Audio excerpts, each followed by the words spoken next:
Thank you very much. Congressman Goles, may I ask some enlightenment? There is a new bill that I have read and I have even encoded it. It's number 42, 44, or 20. Yan po yung RH bill. But you mentioned that Congressman Lagman is sponsoring House Bill number 96.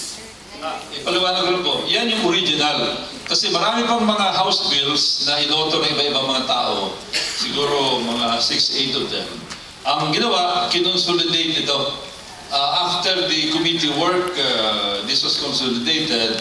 And now the consolidated bill or the substitute bill is House Bill number 4244. Yun po. So that is now the latest. Yun po ang latest number. After the committee hearing. Opo, sa committee report, yun na po ang bagong number. And then, meron po ako itatanong. Sabi nila, they care for the women, for the maternal health. Pero, hindi naman problema ang mga babae eh. Yung mga lalaki ang may problema. Di po ba? Ayaw naman ng babaeng manganak ng marami dahil sila talaga ang nahihirapan. Pero bakit sila ang pahihirapan na uminom ng contraceptives, mag-IUD? Yung mga lalaki, wala. Ano kaya ang magaling na amendment dyan? Para yun namang maging, mga lalaki, maging responsable. Pag nalasing, pipilitin yung babae kahit pagod na pagod.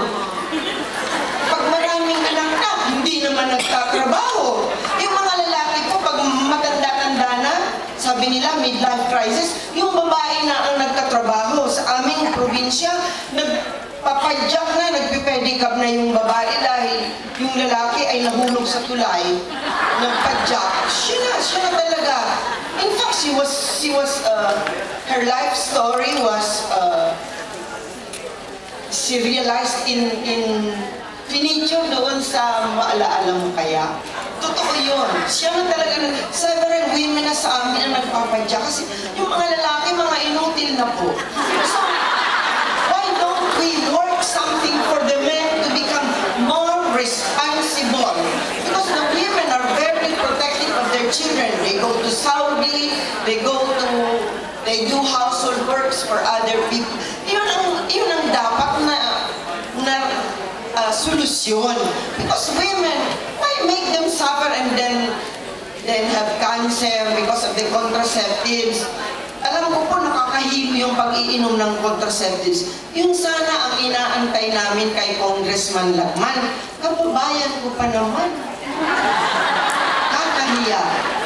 And is it true, Congressman, that the Bicolanos, congressmen are in favor of RH bill? Halo-halo po yan. Meron mapabor, meron hindi po. Pero sagutin ko po kayo, no?